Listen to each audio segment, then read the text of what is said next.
রক্ষা করা, দেশের মানুষকে নিরাপদ রাখা। আমার কাছে এখন প্রশ্ন হলো, এই সরকার কি নিজেরাই নিরাপদ? আমার তো মনে হয় না যে এই সরকার নিজেরাই নিরাপদ। এই সরকার নিজেরাই ঝুঁকির মধ্যে রয়েছে।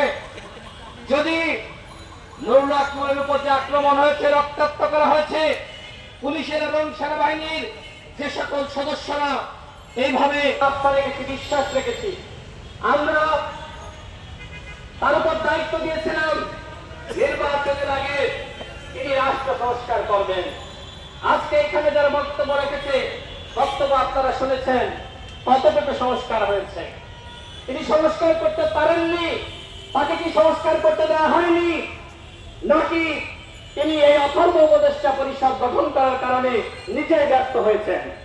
সেটি নিয়ে নানানমুখী প্রশ্ন রয়েছে। আপনারা দেখেছেন আজকে আমাদের স্বাস্থ্য উপদেষ্টা তিনি সিঙ্গাপুরে গিয়েছেন চিকিৎসা নেওয়ার জন্য। সিঙ্গাপুরে গিয়েছেন, তিনি একজন ক্যান্সারে আক্রান্ত মানুষ।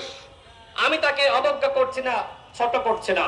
হয়তো যেখানে তার চিকিৎসা অতীতে হয়েছিল তিনি ফলো আপ করার জন্য গিয়েছেন, কিন্তু আমার প্রশ্ন হলো, এরকম একজন ক্যান্সারে আক্রান্ত মানুষকে কেন অন্তর্বর্তীকালীন সরকারের স্বাস্থ্য উপদেষ্টা করা হলো? ঢাকা মেডিকেলে যান, ঢাকা শহরে অন্যান্য মেডিকেলে যান, দেখবেন সিঁড়ি দিয়ে উঠার যে জায়গা সেখানেও খালি নাই, ফ্লোরে ফ্লোরে রোগী, কোনো ব্যবস্থাপনা নাই। আমি ঢাকা মেডিকেলে কয়েকদিন গিয়েছি।